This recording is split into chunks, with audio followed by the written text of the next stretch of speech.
Science, foi et pouvoir. La guerre cachée du Moyen-Âge.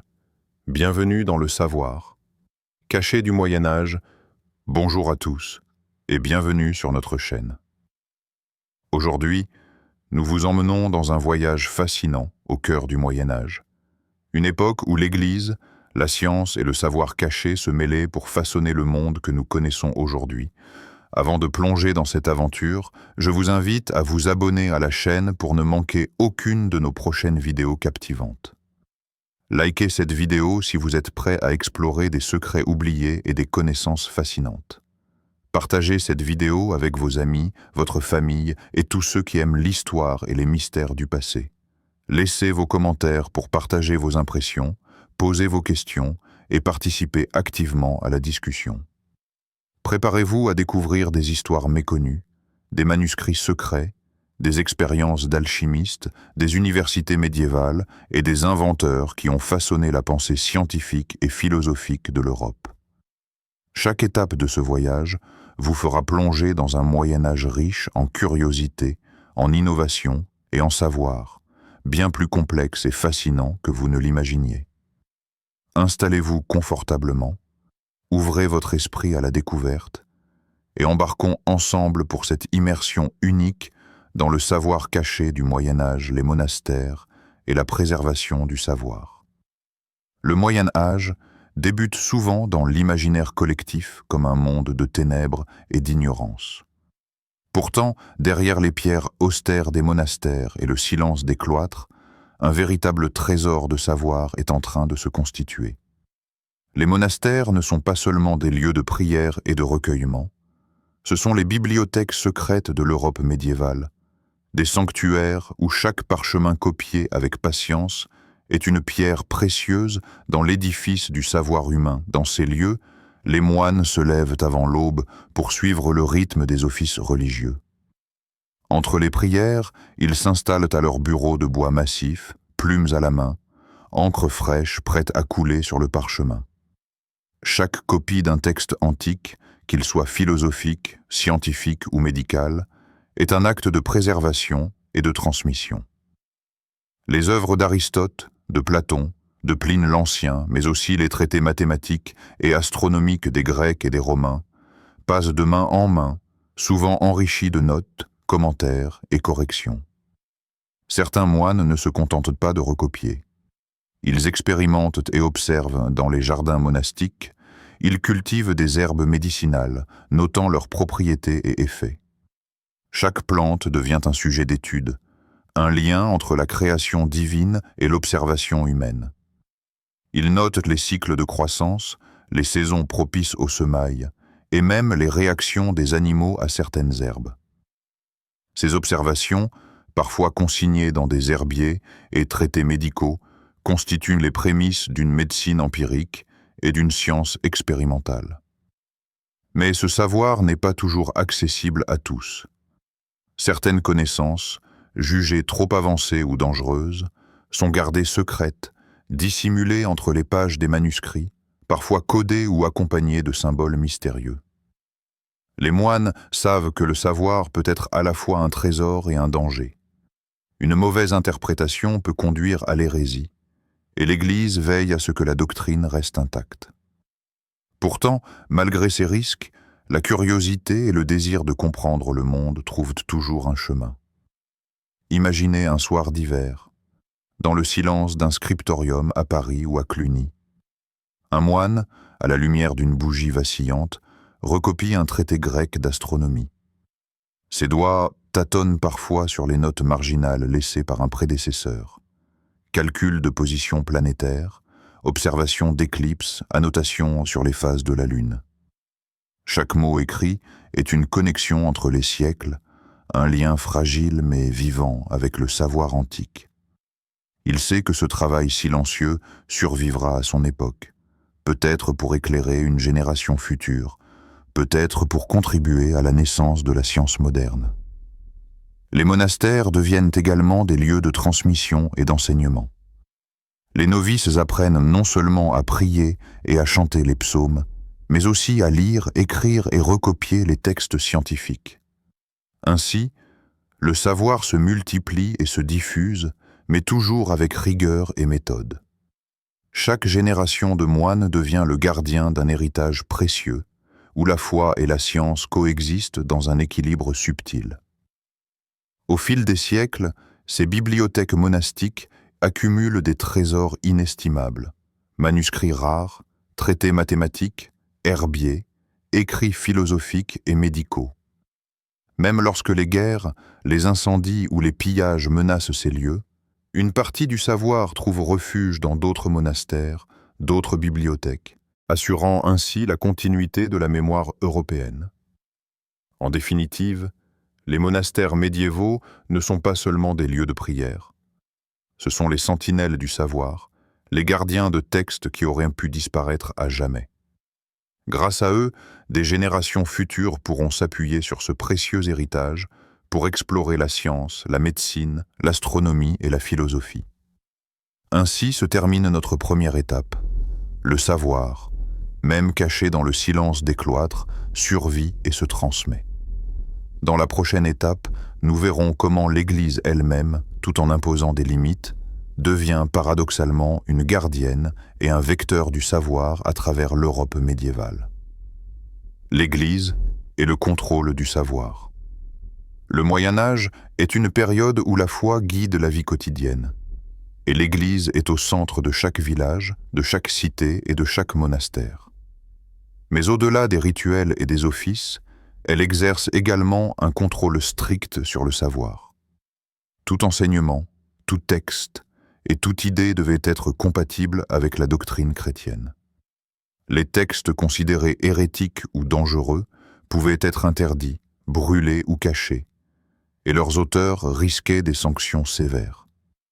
Cependant, ce contrôle paradoxal avait une conséquence inattendue. Il a permis à l'Église de devenir une gardienne du savoir. En exigeant que certains textes soient conservés et validés, elle assure la préservation d'innombrables manuscrits qui auraient autrement disparu. Les monastères et les bibliothèques épiscopales deviennent des lieux où l'on copie, archive et protège soigneusement les œuvres anciennes, même si certains écrits sont censurés ou annotés pour corriger ce qui contredit la foi. Les textes eux-mêmes survivent. Imaginez un scriptorium dans une abbaye de Paris au XIIe siècle. Un jeune moine recopie un traité de médecine grecque. Un autre moine, plus âgé, l'interrompt. Attention, ces passages sur la dissection humaine doivent être commentés selon la doctrine. Le jeune scribe souligne donc ces passages et ajoute des notes pour réconcilier observations scientifiques et foi. Cette tension entre curiosité et dogme devient un moteur de rigueur intellectuelle. L'Église ne se contente pas de contrôler le texte. Elle régule également l'enseignement. Les universités médiévales, souvent fondées sous l'autorité de l'Église, enseignent la théologie et la philosophie scolastique. Les étudiants débattent de questions complexes, mais toujours dans le cadre fixé par la doctrine. Cette régulation, bien que restrictive, fournit un cadre pour le raisonnement logique et la discussion structurée, préparant les futurs intellectuels à naviguer entre foi et raison. Pourtant, le contrôle de l'Église n'empêche pas l'innovation. Certains moines et savants trouvent des moyens de travailler en marge, en codant leurs écrits, en développant des annotations secrètes ou en menant des expériences discrètes. Ainsi, un équilibre subtil se crée. Le savoir survit et progresse, mais toujours dans une forme acceptable aux yeux de la foi. Des figures comme Thomas d'Aquin ou Albert le Grand illustrent cette harmonie entre contrôle et curiosité. Ils explorent la philosophie, la nature et la théologie, cherchant à réconcilier Aristote et la Bible. Leur travail montre que même dans un contexte strictement religieux, l'esprit humain peut s'élever vers la connaissance et la réflexion critique. L'Église, en imposant des limites, contribue donc paradoxalement à la survie et à la transmission du savoir. Les manuscrits, les annotations et les débats qu'elle organise deviennent des ponts vers le futur. permettant aux générations suivantes de bénéficier de ce trésor intellectuel. Ce contrôle a façonné la manière dont le savoir se conservait, se transmettait et évoluait, préparant le terrain pour les universités et laboratoires de la Renaissance. Ainsi s'achève notre deuxième étape. L'Église apparaît non seulement comme un gardien, mais aussi comme un acteur central dans la préservation et la diffusion du savoir, même sous contrôle strict.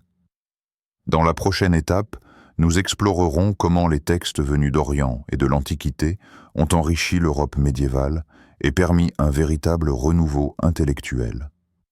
Alors que l'Europe médiévale préservait les textes antiques dans ses monastères et universités, un autre foyer de savoir brillait intensément à l'Est. Le monde arabe, les savants musulmans des grandes villes comme Bagdad, Cordoue et Le Caire traduisaient, commentaient et perfectionnaient les textes grecs et romains, Aristote, Galien, Hippocrate, Pythagore et bien d'autres, autrefois presque oubliés en Occident, retrouvaient ainsi une nouvelle vie grâce à ces traductions et interprétations. Ces textes ne se contentaient pas de transmettre l'ancien savoir. Ils l'enrichissaient par des observations pratiques, des expériences médicales, des calculs astronomiques et des méthodes mathématiques. Les Européens médiévaux, souvent en contact avec ces manuscrits grâce aux échanges commerciaux et aux croisés, commencent à réintégrer ces connaissances dans leur propre culture. Imaginez un érudit à Cordoue, au IXe siècle, assis dans une vaste bibliothèque remplie de rouleaux et de parchemins, traduisant un traité d'astronomie grec en arabe. Il ajoute ses propres observations, note les positions planétaires et corrige certaines erreurs. Ce savoir, plus tard transmis en Europe par des voyageurs, des marchands ou des traducteurs latins, devient un pont entre deux mondes et deux cultures. Ces textes orientaux permettent à l'Europe de comprendre des concepts avancés en mathématiques, comme l'algèbre et le système décimal, qui faciliteront plus tard la navigation, la construction et l'astronomie. Ils apportent également des avancées en médecine. Les écrits de Avicenne et Rhazès, traduits en latin, deviennent des références fondamentales pour les médecins médiévaux. Mais ce n'est pas seulement un transfert de savoir, c'est une synthèse créative. Les Européens ne se contentent pas de copier. Ils commentent, adaptent et complètent ces textes avec leurs propres observations. Dans les écoles de médecine de Salerne ou de Montpellier, les étudiants lisent ces manuscrits, les discutent et expérimentent, intégrant le savoir oriental dans la pratique locale. Imaginez un étudiant médiéval à Paris, étudiant le traité d'Avicenne sur la médecine. Il note dans la marge: si l'on combine cette herbe avec celle-ci, l'effet est plus puissant pour la fièvre. Sans le savoir, il participe à l'émergence d'une méthode empirique qui sera le socle de la médecine moderne. Les textes orientaux ne sont donc pas de simples copies, ce sont des catalyseurs d'innovation. L'introduction des textes orientaux et grecs en Europe illustre un point essentiel. Le savoir transcende les frontières culturelles et religieuses. Même dans un Moyen-Âge cloisonné, isolé et dominé par la foi, l'esprit humain trouve des voies pour apprendre, comprendre et progresser. Ces échanges préparent le terrain pour la Renaissance. Les fondations de la science moderne, de la médecine et de l'astronomie européenne reposent en grande partie sur cette réintégration du savoir antique enrichi par l'Orient.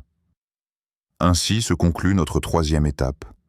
L'Europe médiévale, en s'ouvrant aux textes orientaux et grecs, redécouvre son héritage antique et le transforme en un savoir vivant et fertile. Dans la prochaine étape, nous explorerons l'alchimie et la science secrète, cette discipline mystérieuse où philosophie, expérimentation et spiritualité se mêlent dans les laboratoires cachés du Moyen-Âge. L'alchimie et la science secrète. L'alchimie médiévale dépasse largement la simple quête de l'or. C'est une discipline complexe où la philosophie, la spiritualité et l'expérimentation scientifique se rencontrent.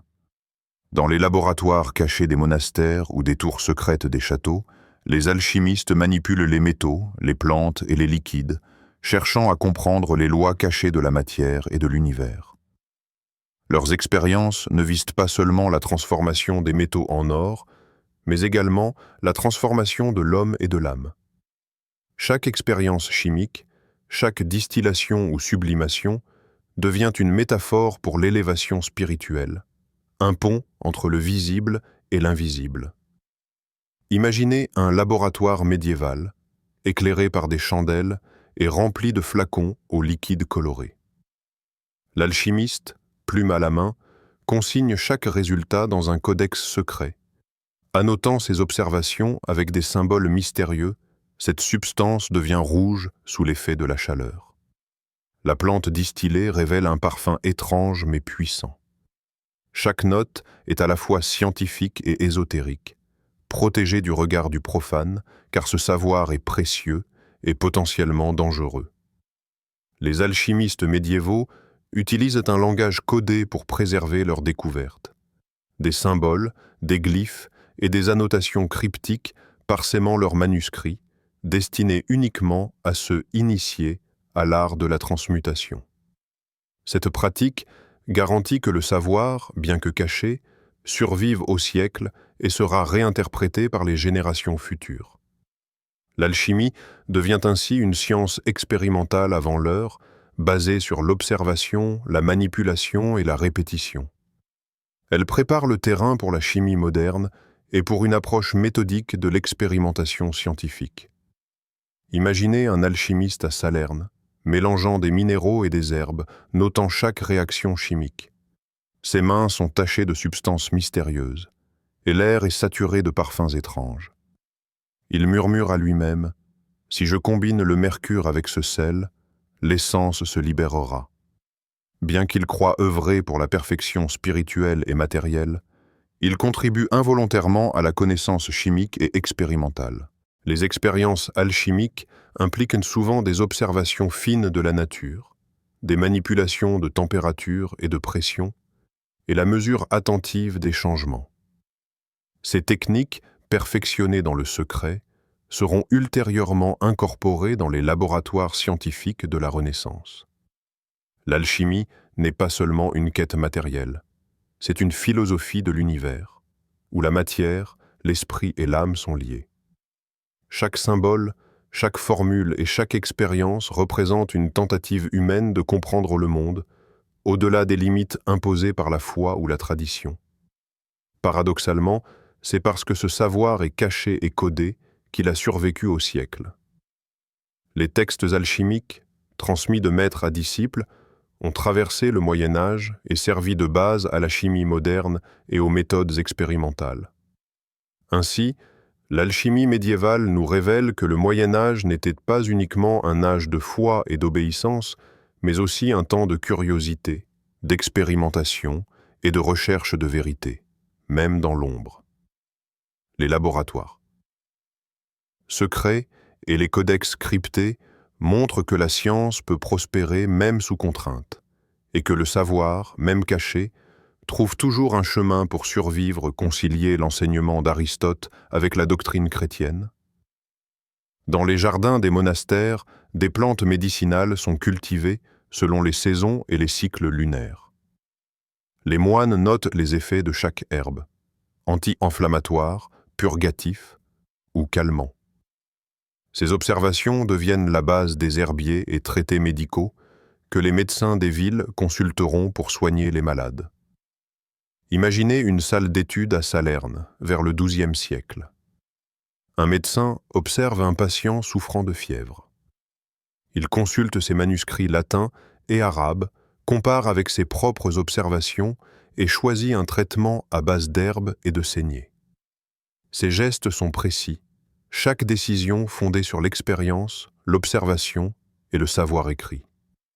Malgré les contraintes religieuses et les interdits sur certaines pratiques, la médecine médiévale progresse grâce à cette combinaison de textes et d'expériences pratiques. Les universités médiévales intègrent également la médecine dans leur enseignement, avec des cours sur l'anatomie, la physiologie et les maladies, basés sur les textes traduits d'Orient. Les étudiants apprennent à observer, diagnostiquer et soigner tout en respectant la doctrine religieuse. Ces pratiques montrent que, même sous contrôle de l'Église, la science appliquée et la connaissance empirique continuent de se développer. Imaginez un étudiant en médecine à Montpellier, étudiant les écrits d'Avicenne sur les maladies contagieuses. Il compare les symptômes observés chez ses patients avec ceux décrits dans le texte, note les correspondances et les divergences, puis discute avec ses pairs des traitements possibles. Il pratique ainsi une méthode d'analyse scientifique précoce, combinant héritage antique et savoir oriental. Cette approche pragmatique permet aux médecins médiévaux de traiter des maladies variées, allant des infections cutanées aux fièvres graves, tout en préparant les générations futures à une médecine plus rationnelle et expérimentale. La médecine médiévale illustre parfaitement la capacité humaine à observer, expérimenter et transmettre malgré les contraintes culturelles et religieuses. Les savoirs pratiques, hérités et enrichis au fil du temps, montrent que le Moyen-Âge est un véritable laboratoire intellectuel, où la curiosité et l'ingéniosité trouvent toujours un chemin pour progresser. Ainsi se conclut notre 7e étape.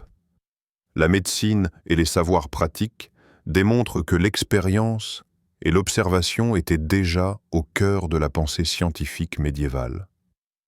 Dans la prochaine étape, nous explorerons l'astronomie et les sciences naturelles, et comment elles ont permis aux Européens de comprendre le cosmos et la nature dans une perspective scientifique et spirituelle.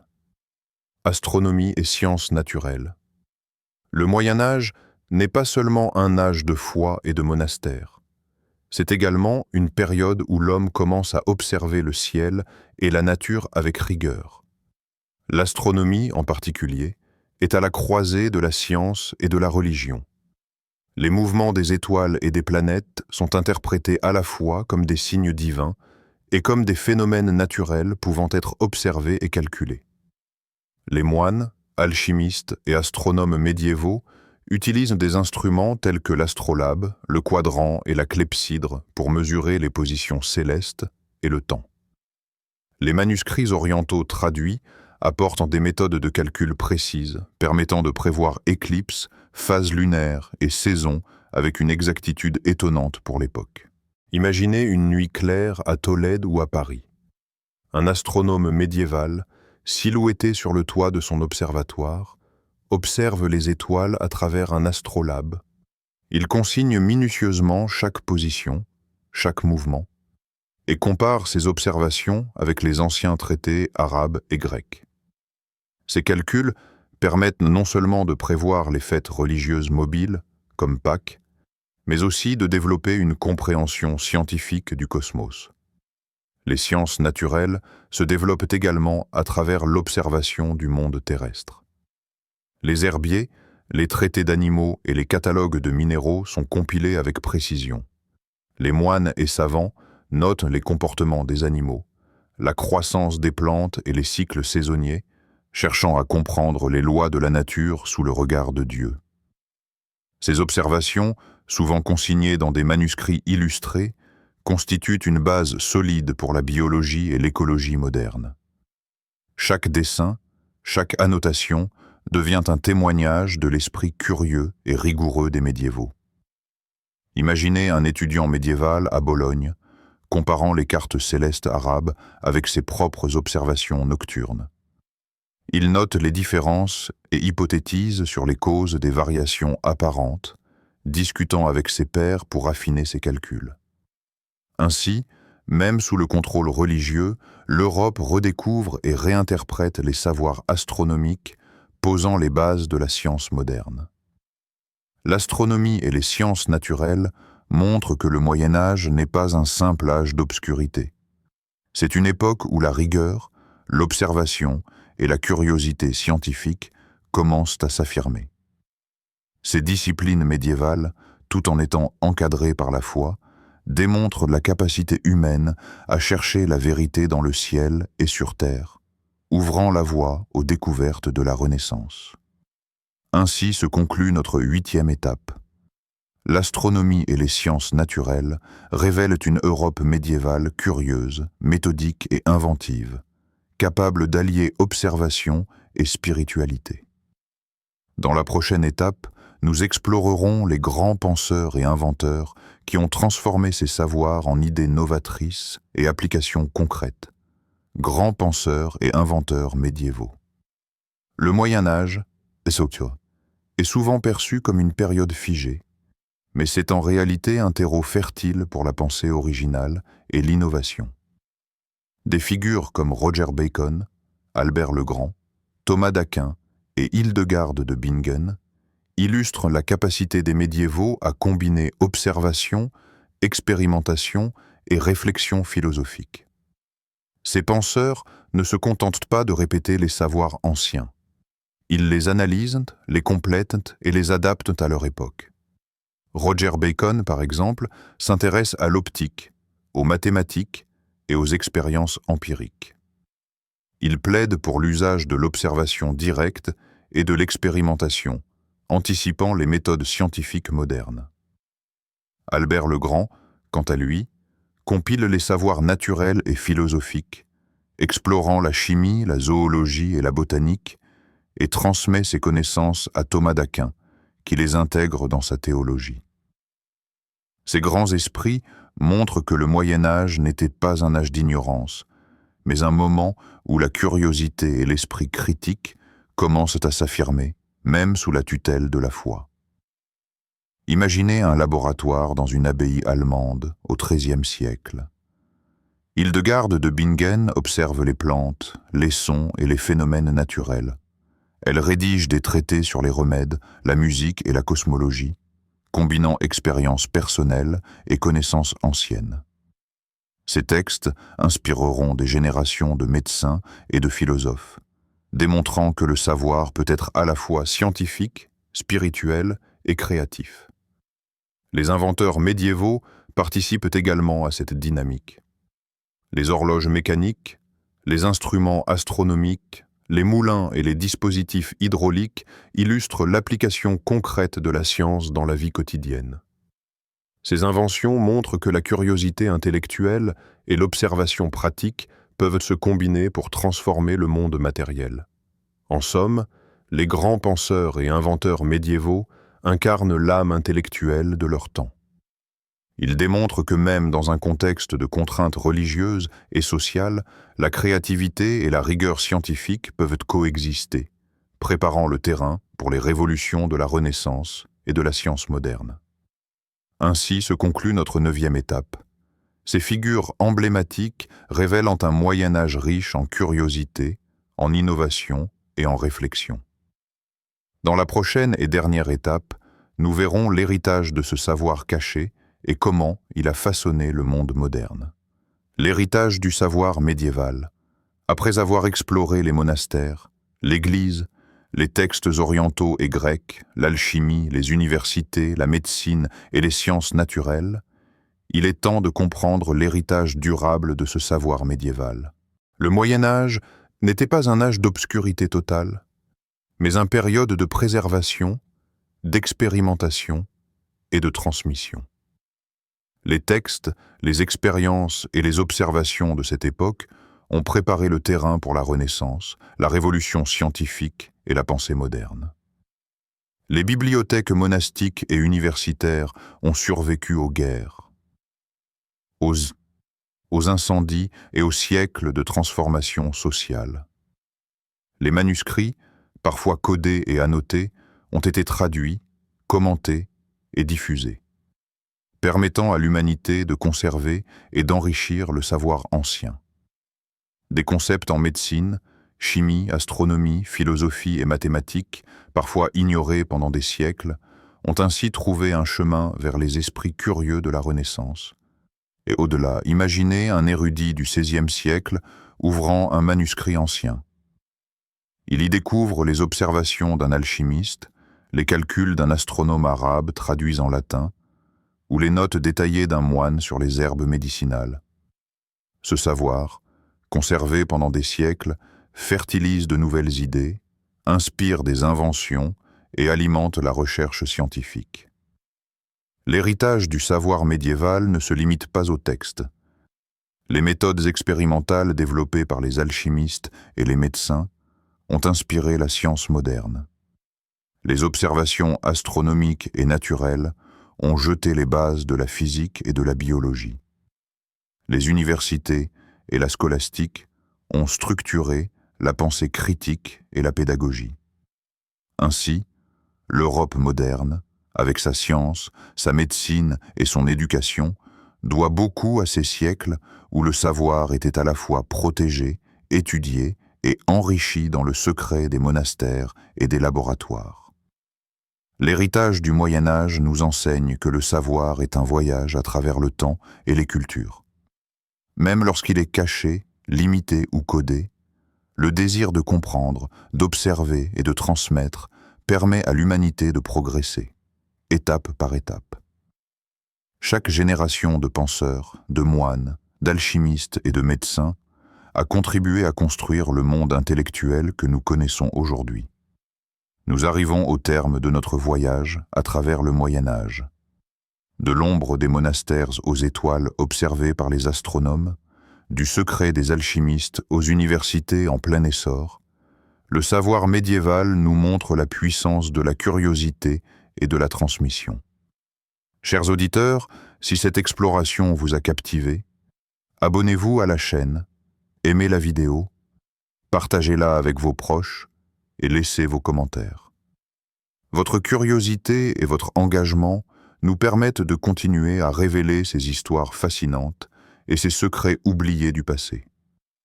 Rappelez-vous, le savoir est un héritage vivant, et chaque question, chaque observation et chaque idée contribue à éclairer le monde. Merci de nous avoir accompagnés dans cette immersion unique au cœur du Moyen Âge, et restez connectés pour découvrir d'autres vidéos passionnantes. Nous arrivons au terme de ce voyage fascinant à travers le Moyen Âge, cette époque où la foi, le savoir et la curiosité se sont entremêlés pour façonner le monde que nous connaissons aujourd'hui. Des monastères silencieux aux laboratoires secrets des alchimistes, des observatoires astronomiques aux universités en plein essor, chaque page de l'histoire médiévale révèle le courage intellectuel et la passion pour le savoir. Le Moyen Âge n'était pas seulement un âge de foi, mais un âge de préservation, de transmission et de découverte. Chaque manuscrit recopié, chaque observation consignée, chaque expérience menée en secret a contribué à bâtir un héritage qui continue d'inspirer les chercheurs et les passionnés de connaissances à travers le monde. Si cette exploration vous a captivé et ouvert de nouvelles perspectives, abonnez-vous à la chaîne pour ne manquer aucune de nos prochaines vidéos fascinantes. Likez cette vidéo si elle vous a intéressé et inspiré. Partagez-la avec vos amis, votre famille et vos collègues pour diffuser ce savoir oublié mais précieux. Laissez vos commentaires. Vos questions, impressions et réflexions nous aident à créer des contenus encore plus immersifs et enrichissants. Rappelez-vous, le savoir est un trésor vivant, transmis de génération en génération. Chaque question que vous posez, chaque idée que vous explorez contribue à éclairer le monde autour de vous, exactement comme les moines, alchimistes, médecins et penseurs médiévaux l'ont fait avant nous. Merci infiniment de nous avoir accompagnés dans ce voyage au cœur de l'histoire. Et préparez-vous à découvrir encore plus de secrets et de mystères dans nos prochaines vidéos. Continuez à explorer, à apprendre et à partager, car chaque esprit curieux participe à maintenir vivante la lumière du savoir.